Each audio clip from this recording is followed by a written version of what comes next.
नमस्ते बच्चों। बायोमॉलिक्यूल्स या जैव अणु के इस पाठ में हमने अब तक यह देखा कि जैव अणु कहाँ पाए जाते हैं, कौन कौन से मुख्य जैव अणु हैं, जिनमें सबसे पहला और सबसे ज़्यादा इम्पोर्टेंट जो सजीवों में पाया जाने वाला जैव अणु है वो है कार्बोहाइड्रेट। उसके बारे में देखा, उसकी परिभाषा देखी। उसके बाद हमने कार्बोहाइड्रेट के वर्गीकरण के बारे में पढ़ा। आणविक आधार पर या अणु के साइज के आधार पर कार्बोहाइड्रेट 3 प्रकार के हैं: मोनोसैकेराइड, ओलिगोसैकेराइड और पॉलीसैकेराइड। सबसे पहले हमने मोनोसैकेराइड के बारे में देखा। मोनोसैकेराइड वे कार्बोहाइड्रेट हैं जो सबसे सरल हैं, जिन्हें और सरल कार्बोहाइड्रेट्स में नहीं बदला जा सकता, जिनका जल अपघटन नहीं हो सकता, वो मोनोसैकेराइड कहलाते हैं। मोनोसैकेराइड में यदि क्रियात्मक समूह एल्डिहाइड होता है तो हम उसे कहते हैं एल्डोज, और यदि क्रियात्मक समूह कीटोन होता है तब हम उसे कहते हैं कीटोज। कार्बन परमाणुओं की संख्या के आधार पर मोनोसैकेराइड्स को नाम दिए जाते हैं, जैसे कि 3 कार्बन वाले के लिए ट्रायोज, 4 कार्बन के लिए टेट्रोज, इसी प्रकार 6 कार्बन के लिए हेक्सोज। एल्डोहेक्सोज वे मोनोसैकेराइड हैं जिनमें एल्डिहाइड ग्रुप पाया जाता है और वे 6 कार्बन वाले होते हैं, या हम कहें एल्डोहेक्सोज 6 कार्बन वाले वे मोनोसैकेराइड्स हैं जिनमें एल्डिहाइड ग्रुप पाया जाता है, जिसका उदाहरण है ग्लूकोज, जिसके बारे में हमने डिटेल में पढ़ना है। इसी प्रकार से कीटोहेक्सोज वे मोनोसैकेराइड हैं जो 6 कार्बन युक्त हैं, जिनमें कीटोन ग्रुप पाया जाता है, उन्हें कीटोहेक्सोज कहते हैं। उदाहरण है फ्रक्टोज, इसकी भी डिटेल हमें पढ़नी है। ग्लूकोज की स्टार्टिंग हमने पिछली वीडियो में कर ली थी। कहाँ पाया जाता है, इसके साधारण या सामान्य गुण क्या हैं, इसको बनाया कैसे जाता है। या तो इसे बनाया जाता है गन्ने की शर्करा से, सुक्रोज से। सुक्रोज का जब जल अपघटन किया जाता है तो एक सुक्रोज अणु से एक ग्लूकोज और एक फ्रक्टोज बनता है, या इसे प्राप्त किया जाता है स्टार्च से। पौधों में होने वाले प्रकाश संश्लेषण का प्रमुख अवयव या सबसे पहले पौधों के प्रकाश संश्लेषण में जो बनता है वो ग्लूकोज ही होता है, और इसका सूत्र C6H12O6, इसके बारे में भी हमने पढ़ लिया था। इसके बाद हमने ग्लूकोज के कुछ भौतिक गुणों के बारे में पढ़ा कि ग्लूकोज का गलनांक, विलेयता, इसके बारे में। आज की वीडियो में हम जो टॉपिक पढ़ने जा रहे हैं उसे 2 प्रकार से समझा जा सकता है, या हम कहें कि उस एक ही टॉपिक पर 2 प्रकार से प्रश्न आपसे पूछे जा सकते हैं। पहला कि ग्लूकोज का रासायनिक संघटन और उसकी संरचना की विवेचना करें, या यह समझाएं कि ग्लूकोज की संरचना किस प्रकार से प्राप्त की गई वैज्ञानिकों द्वारा, या उसको कैसे खोजा गया। इसी प्रश्न को दूसरे रूप में पूछा जा सकता है, ग्लूकोज की मुख्य रासायनिक अभिक्रियाएं बताइए, क्योंकि वो रासायनिक अभिक्रियाएं ही थी जिनके कारण वैज्ञानिक ग्लूकोज का सही विन्यास और उसकी संरचना ढूंढ पाए। तो यदि ग्लूकोज की संरचना और विन्यास के बारे में प्रश्न आता है तो भी हमें यही बात लिखनी है जो मैं आगे करवा रही हूँ, और यदि ग्लूकोज की रासायनिक अभिक्रियाओं के बारे में प्रश्न आता है तब भी हमें यही बताना होता है। तो अब हम करते हैं वे मुख्य अभिक्रियाएं जिनकी सहायता से वैज्ञानिक ग्लूकोज की संरचना जो आज हम पढ़ा रहे हैं वहाँ तक पहुँचे।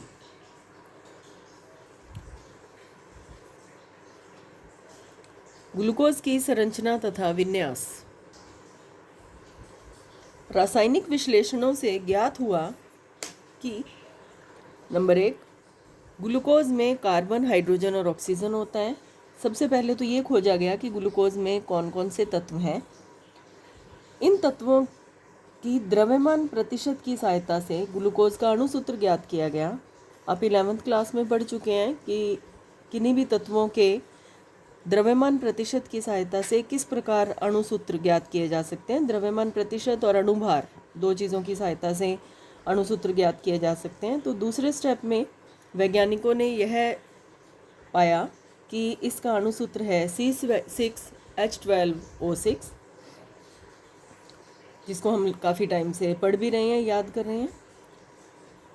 अब अगली समस्या थी कि कार्बन, हाइड्रोजन और ऑक्सीजन की क्या व्यवस्था है ग्लूकोज में। 6 कार्बन है, ठीक है, 12 हाइड्रोजन है, 6 ऑक्सीजन है, ये सब तो ज्ञात हो गया, लेकिन इनकी व्यवस्था क्या है, किस प्रकार से उपस्थित हैं, डबल बॉन्ड, ट्रिपल बॉन्ड, कौन से क्रियात्मक समूह, ये सभी। तो कार्बन, हाइड्रोजन और ऑक्सीजन की व्यवस्था और इसमें उपस्थित मतलब ग्लूकोज में उपस्थित क्रियात्मक समूह और उनकी व्यवस्था की जानकारी ग्लूकोज की निम्न रासायनिक अभिक्रियाओं से होती है। पहली रासायनिक अभिक्रिया जो ग्लूकोज की हमें देखनी है, एक बात यहाँ समझ लीजिए बच्चों कि रासायनिक अभिक्रियाएं बहुत सारी करवाई गई। बहुत सारी अभिक्रियाएं ऐसी भी थी जिनकी सहायता से किसी निष्कर्ष तक नहीं पहुंचा जा सका। बहुत सारी अभिक्रियाएं ऐसी भी थी जो हमें, वैज्ञानिकों को, एक ऐसे अच्छे निष्कर्ष तक लेकर के गई जो संरचना का पता चलता था जिससे। उनमें सबसे पहली अभिक्रिया थी ग्लूकोज की क्रिया। हम 3 भागों में करेंगे, प्रत्येक अभिक्रिया को 3 पार्ट्स में करेंगे। नंबर 1, अभिक्रिया, क्या करवाया गया। नंबर 2, प्रेक्षण, क्या देखा उस अभिक्रिया के बाद। और नंबर 3, निष्कर्ष, उस प्रेक्षण के आधार पर वैज्ञानिकों ने क्या निष्कर्ष निकाला। अभिक्रिया HI, हाइड्रोजन आयोडाइड और फास्फोरस के साथ ग्लूकोज को उबाला गया। ग्लूकोज को हाइड्रोजन आयोडाइड और फास्फोरस के साथ उबाला गया। प्रेक्षण, इस पर देखा गया कि नॉर्मल हेक्सेन प्राप्त हुई। नॉर्मल हेक्सेन 6 कार्बन युक्त एल्केन है, ये होती है नॉर्मल हेक्सेन। 6 कार्बन होंगे।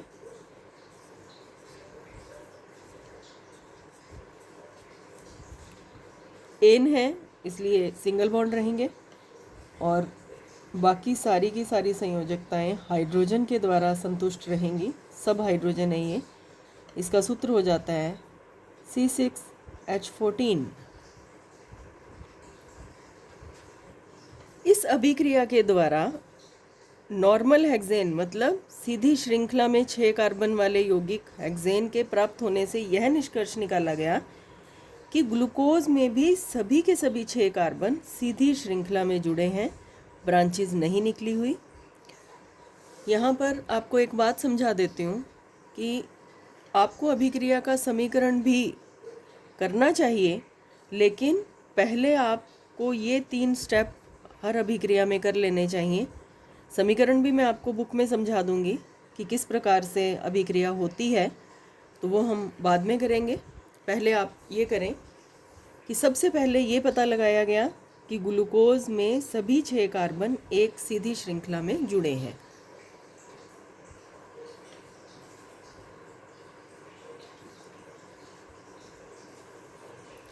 दूसरी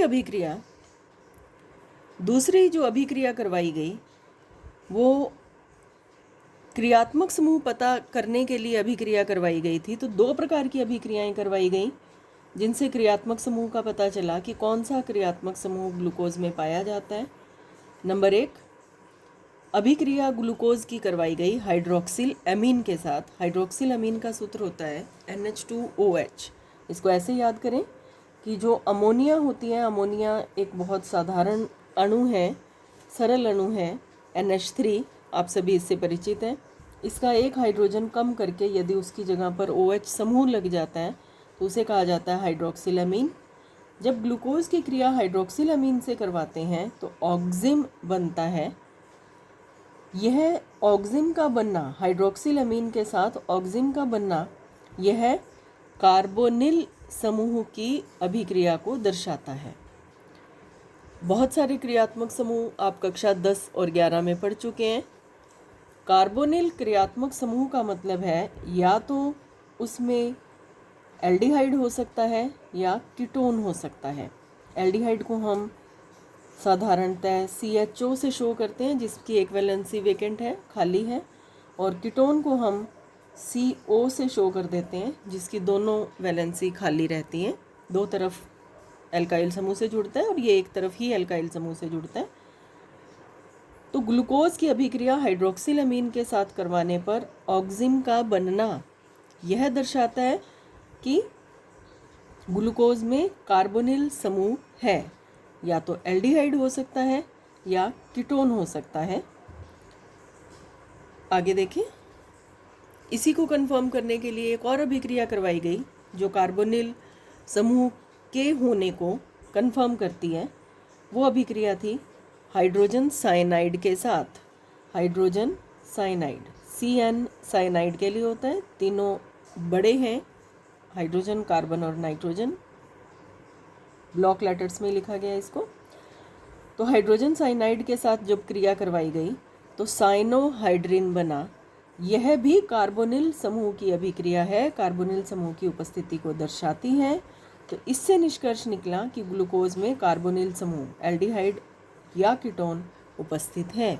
तो कार्बोनिल समूह की उपस्थिति के लिए दो अभिक्रियाएं करवाई गई, एक हाइड्रोक्सिल अमीन के साथ, उससे ऑक्जिम बना, दूसरी हाइड्रोजन साइनाइड के साथ जिसमें साइनोहाइड्रिन बना। ये दोनों अभिक्रियाएं यह बताती हैं कि ग्लूकोज में कार्बोनिल समूह है, या तो एल्डिहाइड हो सकता है या कीटोन हो सकता है। अब एल्डिहाइड और कीटोन में से क्या है यह देखने के लिए अब अभिक्रिया करवाई गई ब्रोमीन जल से। ब्रोमीन जल से एल्डिहाइड और कीटोन अलग अलग प्रकार के प्रोडक्ट्स या उत्पाद बनाते हैं। अगर ब्रोमीन जल से अभिक्रिया करवाई गई जब ग्लूकोज की, तो ग्लूकोनिक अम्ल बना जिसमें 6 कार्बन होते हैं। मुख्य रूप से आपको यह बात देखनी है। ब्रोमीन वाटर से या ब्रोमीन जल से अभिक्रिया करवाने पर, ग्लूकोज की अभिक्रिया ब्रोमीन जल से करवाने पर ग्लूकोनिक अम्ल बना जिसमें 6 कार्बन होते हैं। इससे यह निष्कर्ष निकला कि कार्बोनिल समूह एल्डिहाइड है। निष्कर्ष यह निकला कि जो कार्बोनिल समूह है वह एल्डिहाइड है। अब कीटोन क्यों नहीं है, नीचे नोट दिया है। ब्रोमीन जल दुर्बल ऑक्सीकारक है। कीटोन का ऑक्सीकरण मुश्किल से होता है, एल्डिहाइड का ऑक्सीकरण आसानी से हो जाता है। ब्रोमीन वाटर बहुत दुर्बल ऑक्सीकारक है, अतः केवल एल्डिहाइड को ही अम्ल में बदल सकता है, कीटोन को नहीं। दूसरी बात, कीटोन से बनने वाले जो अम्ल होते हैं, अगर कीटोन का ऑक्सीकरण हो भी जाए तो उससे बनने वाले अम्ल में कार्बन एटम्स की संख्या कम होती है ओरिजिनल कंपाउंड से। अगर इसमें कीटोन होता तो पहली बात तो उसका ऑक्सीकरण होना ही नहीं था, कोई अम्ल बनता ही नहीं, और यदि बन भी जाता तो उसमें 6 कार्बन नहीं होते, कार्बन की संख्या कम होती। तो ब्रोमीन जल की अभिक्रिया से हम इस निष्कर्ष पर पहुँचे कि जो कार्बन सीधी श्रृंखला में लगे हुए हैं उनमें से एक कार्बन एल्डिहाइड के रूप में उपस्थित है। तो पहली अभिक्रिया ने हमें यह बताया कि 6 कार्बन एक लाइन में लगे हुए हैं। दूसरी और तीसरी अभिक्रिया ने हमें यह बताया कि कार्बोनिल समूह में भी एल्डिहाइड उपस्थित है। नेक्स्ट अभिक्रिया देखिए, ग्लूकोज की अभिक्रिया सांद्र नाइट्रिक अम्ल से करवाई गई। सांद्र नाइट्रिक अम्ल बहुत प्रबल ऑक्सीकारक है। यह ग्लूकोज के साथ सैकरिक अम्ल देता है, सैकरिक अम्ल, जिससे यह निष्कर्ष निकला कि ग्लूकोज में जो 6 कार्बन की चेन है उसका या तो पहला कार्बन CHO है, वैसे जो क्रियात्मक समूह होता है उसको हमेशा 1 नंबर देते हैं, तो पहला कार्बन CHO हुआ और आखिरी और छठा कार्बन CH2OH के रूप में उपस्थित है। CH2OH के रूप में उपस्थित है। ये जो 6 कार्बन की हमने चेन की, पहला कार्बन CHO के रूप में होगा क्योंकि एल्डिहाइड हमेशा 1 नंबर पर कार्बन पर होता है, और छठा कार्बन CH2OH के रूप में होगा। ये नाइट्रिक अम्ल की अभिक्रिया से पता चला। जब नाइट्रिक अम्ल से अभिक्रिया करवाई तो सैकरिक अम्ल बना, जिससे यह निष्कर्ष निकला। इसका कारण क्या था? जो सांद्र HNO3 है यह प्राथमिक अल्कोहल को अम्ल में बदलता है। ये जहाँ भी CH2OH आ जाएगा, मतलब कार्बन के साथ 2 हाइड्रोजन और 1 OH जुड़ा है और एक कोई भी समूह दूसरी तरफ लगा हो सकता है, उसे हम प्राथमिक अल्कोहल कहते हैं। और सांद्र HNO3 प्राथमिक अल्कोहल को अम्ल में बदलता है। क्योंकि अभिक्रिया सांद्र HNO3 के साथ करवाने के बाद अम्ल मिला, इसका मतलब प्राथमिक समूह उपस्थित है, और प्राथमिक समूह हमेशा किनारे पर होता है। तो एक किनारे पर एल्डिहाइड है 1 नंबर कार्बन पर, और श्रृंखला का आखिरी किनारा 6 नंबर कार्बन, उस पर है प्राथमिक अल्कोहल CH2OH।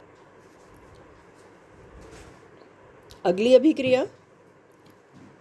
अभिक्रिया करवाई गई एसिटिक एनहाइड्राइड या एसिटिल क्लोराइड के साथ। एसिटिल एनहाइड्राइड या एसिटिल क्लोराइड के साथ करवाई गई। गर्म किया गया ग्लूकोज को। गर्म करने पर जो यौगिक प्राप्त हुआ वो था पेंटा एसीटेट। पेंटा का मतलब 5 एसीटेट ग्रुप जुड़ चुके थे ग्लूकोज के साथ। लिखा भी हुआ है 5 एसीटेट, इसको एसीटेट ग्रुप कहते हैं। COCH3 ग्रुप जुड़ चुके थे। इससे यह निष्कर्ष निकला कि 5 OH समूह उपस्थित हैं। एसीटेट जो ये एसिटिक एनहाइड्राइड होता है यह OH को COCH3 में बदलता है। तो क्योंकि 5 COCH3 जुड़ गए, इसका मतलब 5 OH थे। और हम ये पहले ही बता चुके हैं कि 5 OH में से एक जो बिल्कुल किनारे पर है वो तो CH2OH है। तो बचे हुए जो बीच में हैं वो कार्बन की संयोजकता को ध्यान में रखते हुए CHOH होंगे। तो टोटल 5 OH समूह हैं, जिनमें से एक तो प्राथमिक है CH2OH और 2 सेकेंडरी हैं CHOH। तो इन सभी अभिक्रियाओं से वैज्ञानिकों द्वारा जो जो निष्कर्ष निकाले गए वो ये थे। नंबर 1, कार्बन की सीधी श्रृंखला है, यह हाइड्रोजन आयोडाइड और फास्फोरस की अभिक्रिया से पता चला हेक्सेन बनने पर। नंबर 2, हाइड्रोक्सिल अमीर और हाइड्रोसाइनाइड की क्रिया से पता चला कि कार्बोनिल समूह है, या तो एल्डिहाइड है या तो कीटोन है। ब्रोमीन जल के साथ अभिक्रिया करवाई तो यह पता चला कि कार्बोनिल समूह में भी एल्डिहाइड है CHO। एल्डिहाइड हमेशा कार्बन श्रृंखला के 1 नंबर कार्बन पर रहता है। सीधी श्रृंखला जिसके 1 नंबर कार्बन पर एल्डिहाइड है। फिर अभिक्रिया करवाई गई सांद्र HNO3 से, जो प्राथमिक अल्कोहल को अम्ल में बदलता है। तो ये भी पता चल गया कि CH2OH भी उपस्थित है, ये दूसरी साइड पर उपस्थित होगा। फिर अभिक्रिया करवाई गई एसिटिक एनहाइड्राइड से, जहाँ पर 5 एसीटेट समूह जुड़े, जिससे यह पता चलता है कि इसमें 5 OH थे।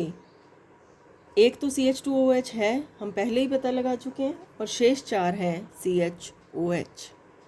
ये निष्कर्ष निकाले गए और इस निष्कर्ष के आधार पर वैज्ञानिकों ने एक प्रारंभिक संरचना दी ग्लूकोज की। काफ़ी लंबे एक्सपेरिमेंट्स और प्रयोगों के बाद ऐसा दिया गया। उस संरचना को हम नेक्स्ट वीडियो में करेंगे, लेकिन अब मैं आपको जो करवा रही हूँ वो जो ये अभिक्रियाएं हमने की, शॉर्ट में की हमने, किससे क्रिया करवाई गई, क्या बना और क्या निष्कर्ष निकला। अब आपको वो रासायनिक अभिक्रियाओं की समीकरण समझा देते हैं कि किस प्रकार से ये अभिक्रियाएं होती हैं। मैं आपको दोबारा कह रही हूँ, आपको पूरे नंबर लेने के लिए अभिक्रियाओं के समीकरण भी याद करने चाहिए, लेकिन उससे पहले आपको इतना याद कर लेना चाहिए जो कॉपी में आपको नोट करवाया जा रहा है या जो कॉपी में आपके सामने है, ताकि ये आसान पोर्शन आप याद कर लेंगे तो आपके नंबर काफ़ी हद तक सिक्योर हो जाते हैं। और पूरे नंबर लेने हैं तो रासायनिक अभिक्रिया का समीकरण भी करना है। तो अब आपको रासायनिक अभिक्रियाओं के समीकरण दिखाते हैं, समझाते हैं बुक में। पहले अभिक्रिया हमने पढ़ी थी HI और फास्फोरस के साथ। HI अपचायक होता है। अपचायक का मतलब है ऑक्सीजन को निकालेगा, अपचयन कर देगा, ऑक्सीजन को निकालेगा और हाइड्रोजन को जोड़ेगा। अपचायक वे पदार्थ होते हैं जो किसी भी यौगिक में से ऑक्सीजन को निकाल सकते हैं या हाइड्रोजन को जोड़ सकते हैं या दोनों काम कर सकते हैं। आज ग्लूकोज की जो संरचना हमें पता है उसके आधार पर हम ये समीकरणें कर पाते हैं। तो जब वैज्ञानिकों द्वारा ग्लूकोज की संरचना ढूंढी गई थी तब इन समीकरणों का नहीं पता था, क्योंकि संरचना ही नहीं पता थी। तो ये नहीं पता था कि ये समीकरणें कैसी हो रही हैं। तो उस समय वैज्ञानिकों ने उसी आधार पर निष्कर्ष निकाले जिस आधार पर हमने कॉपी पर काम किया है। अब इसकी समीकरण देखिए। ग्लूकोज में एक CHO होता है, एक CH2OH होता है और 4 CHOH होते हैं। यह HI और फास्फोरस सारे के सारे ऑक्सीजन को निकाल देंगे, 6 के 6 ऑक्सीजन निकाल करके उसकी जगह पर हाइड्रोजन लगा देंगे तो नॉर्मल हेक्सेन बन जाएगी, जिससे पता चलेगा कि सभी 6 कार्बन एक सीधी श्रृंखला में हैं। उसके बाद हमने जो रिएक्शन की है वो है हाइड्रोक्सिल अमीन के साथ अभिक्रिया और हाइड्रोजन साइनाइड के साथ अभिक्रिया। 1 नंबर कार्बन पर CHO होता है। मैं फिर से कह रही हूँ, जब वैज्ञानिकों ने ये प्रयोग किए थे उस समय संरचना ध्यान नहीं थी तो समीकरण का भी नहीं पता था। अब हम इसको समझ सकते हैं कि जब क्रिया हाइड्रोक्सिल अमीन के साथ की गई, आपको अभी सूत्र बताया था हाइड्रोक्सिल अमीन का NH2OH, अभिक्रिया करवाई गई तो 1 नंबर कार्बन पर जो उपस्थित था एल्डिहाइड ग्रुप इस रूप में होता है CHO या C डबल बॉन्ड O और H। यह ऑक्सीजन 2 हाइड्रोजन के साथ क्रिया करके जल बना देता है जो निकल जाता है। अब क्योंकि डबल बॉन्ड के पास से ऑक्सीजन हटा इसलिए उसकी जगह पर आ जाएगा NOH।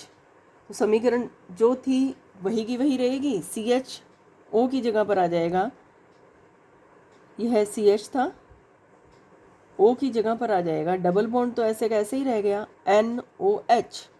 इसको कहते हैं ऑक्सिम। ये जो ग्रुप होता है ये ग्रुप ऑक्सिम कहलाता है।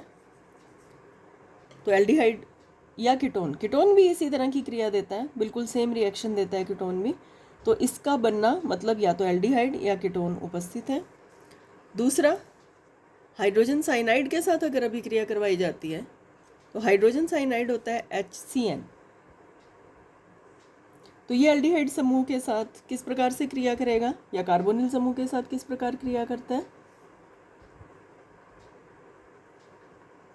यह ऑक्सीजन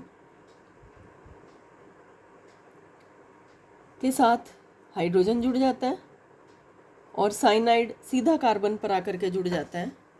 कार्बन की 4 संयोजकता है, देखिए। एक हाइड्रोजन इसके पास पहले से था CHO का, जो डबल बॉन्ड O था वह OH में कन्वर्ट हो गया इस हाइड्रोजन के साथ और CN सीधा आकर के कार्बन पर जुड़ गया। इसको कहते हैं साइनोहाइड्रिन। इस प्रकार के यौगिक को कहा जाता है साइनोहाइड्रिन। ये दोनों अभिक्रियाएं बताती हैं कि एल्डिहाइड और कीटोन में से कोई एक उपस्थित है। इसके बाद हमने अभिक्रिया की ब्रोमीन जल के साथ, जो यह कंफर्म करती है कि एल्डिहाइड ही है, एल्डिहाइड और कीटोन में से एक है, ये हमने पहले पता लगा लिया।